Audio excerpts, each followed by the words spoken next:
It is Dr. Dawn, Chicago's own board certified OBGYN. I am here to talk to you again tonight about some topics that are going to be important for your young girls. So this is important for my Clever Girl crew. I want you guys to take note. Hopefully you all are getting into having a good weekend, an exciting weekend. I myself had a great time. I'm here in Chicago. We had the Chosen Few picnic. It's been here for about 20 years. And went to it with a bunch of my friends, hubby. We had a great time. I have some pictures on Facebook there that you guys could check out. But I think this weekend is important for us all to kind of relax and enjoy ourselves, enjoy the time that we have with our friends and family. So hopefully you're doing that. But I did want to take some time to kind of talk to you about a topic. What's interesting is from my last Facebook Live, which was about vaginal discharge, normal and abnormal. I actually had a buddy of mine, I grew up with her, and she hit me up on Facebook Messenger. She's like, okay, Dawn, should I get the HPV vaccine for my daughter? And I didn't know it at the time, but she was actually at the doctor's office. But I told her, absolutely, it's very protective, and young girls should get it if they can. So fortunately, I was able to talk to her. She was at the doctor's office, and she got it right then and there. And you know what? That's why these talks are important, and that's why I do them. I do them so that we can get this information out and make sure that our girls and the women are healthy. So I felt really good about that because I felt like, okay, these lives are doing something and people are getting information and it's benefiting people without me even knowing. So I'm here tonight. I'm probably going to go to bed after this, but I wanted to get on and talk to you all about that topic. One other thing I had a friend of mine mention when we were on the Facebook Live post before about abnormal vaginal discharge. And my main thing is to let people know that discharge is normal. You don't have to do anything extra. I think that my friend was telling me about how women are eating a lot of pineapple and they're trying to eat a lot of it so that the vaginal secretions smell like pineapple. Well, odds are that it's really not going to do that, guys, just because your body is going to break down enzymatically the nutrients that you eat. And second of all, you really shouldn't smell like a pineapple down there. You should smell like yourself. And as long as you have a normal hygiene routine and you don't even have to douche, really, your body naturally gets rid of what it needs to get rid of, and whatever your odor you have, as long as you don't have an infection, you're okay. You're all right. So don't overdose on pineapple because you may or may not make any difference. Probably won't make a difference on the vaginal discharge. So back to the HPV virus and the HPV vaccine. So the HPV virus, there are about 40 of them. So we have HPV-1, HPV-2, and they're up to 40. So there are tons of viruses out there. And it is sexually transmitted. And what's interesting to know is that 50% of sexually active people will have had an HPV virus infection at some time and just not know it.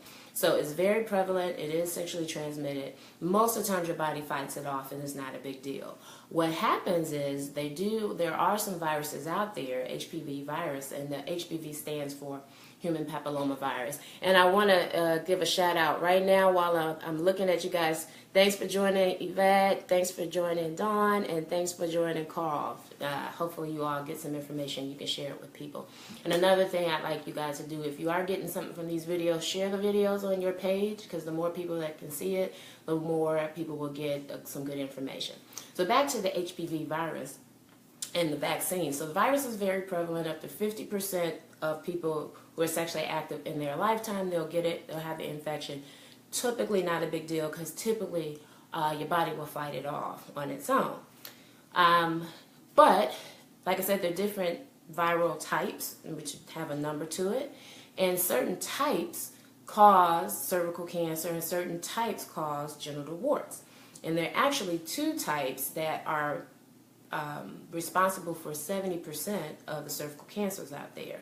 So, and then there are two types that are responsible for maybe 90% of the genital warts that are out there.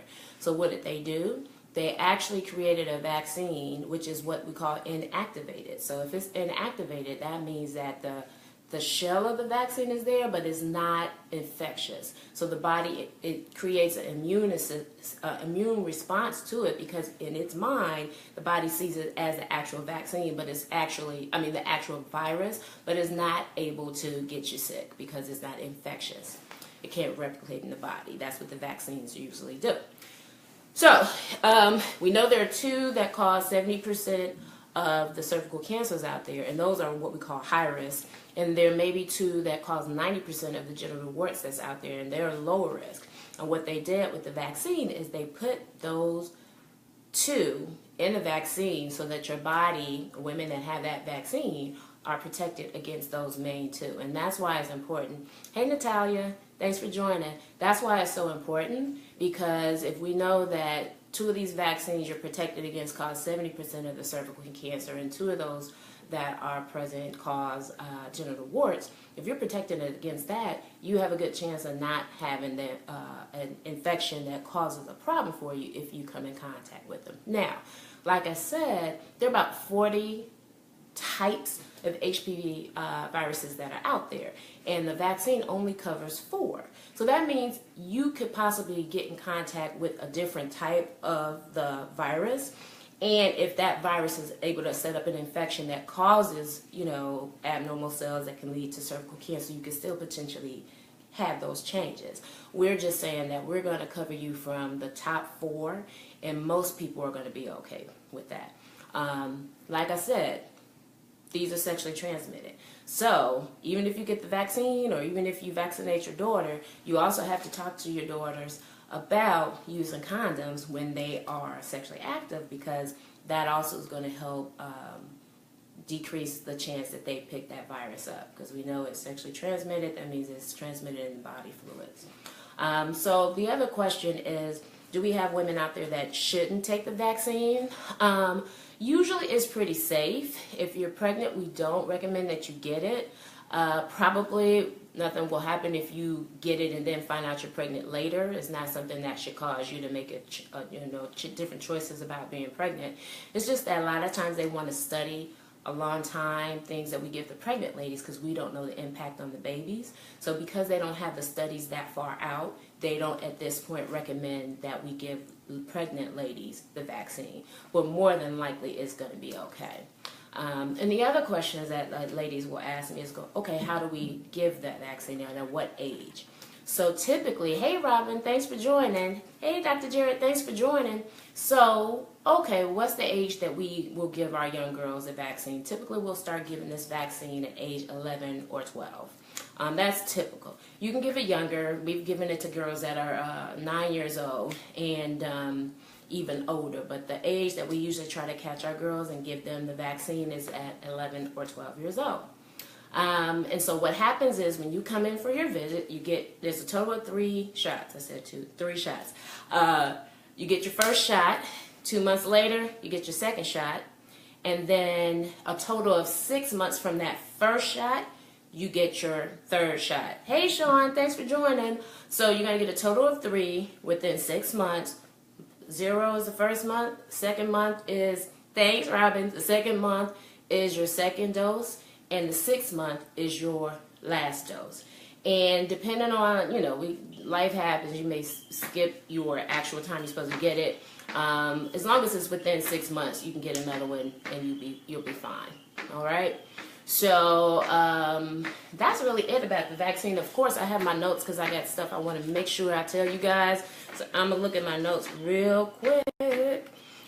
Boys can get the vaccine. So, if you have young boys, like I said, this is sexually transmitted. So, you know what that means. We should protect our girls and our boys.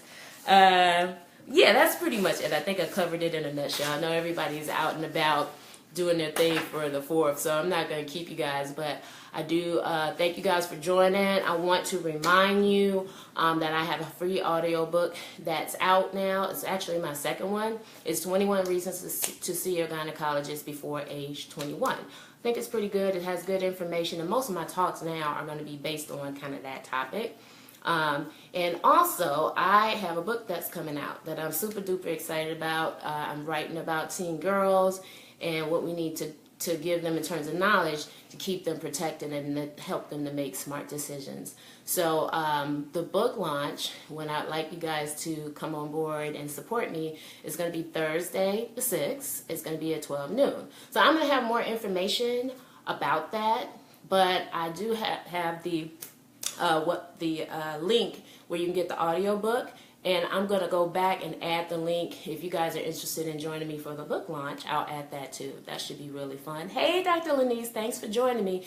So what I'd like you all to do, again, also is I have a Facebook group called the Clever Girl Crew with Dr. Dawn.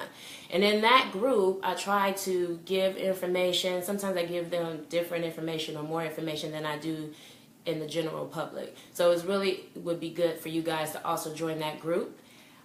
Because I'm really going to start focusing on the group and making sure that they get what they need, because I have a forum there. That's where you guys can ask questions in a safe space. So if you have a question that maybe you kind of feel weird about asking right here during the live, you can ask me in that group and I can get back to you. Or you can do like my friend. I'm on Facebook. Hit me up on Facebook Messenger, and as long as I see the actual requests, I'll be happy to get back with you. So again, thank you guys for joining me. It's Dr. Dawn, Chicago's own board certified OBGYN. Make sure you have some fun this weekend, but also stay safe. And I will probably be back here to chat with you guys tomorrow. All right, see you guys.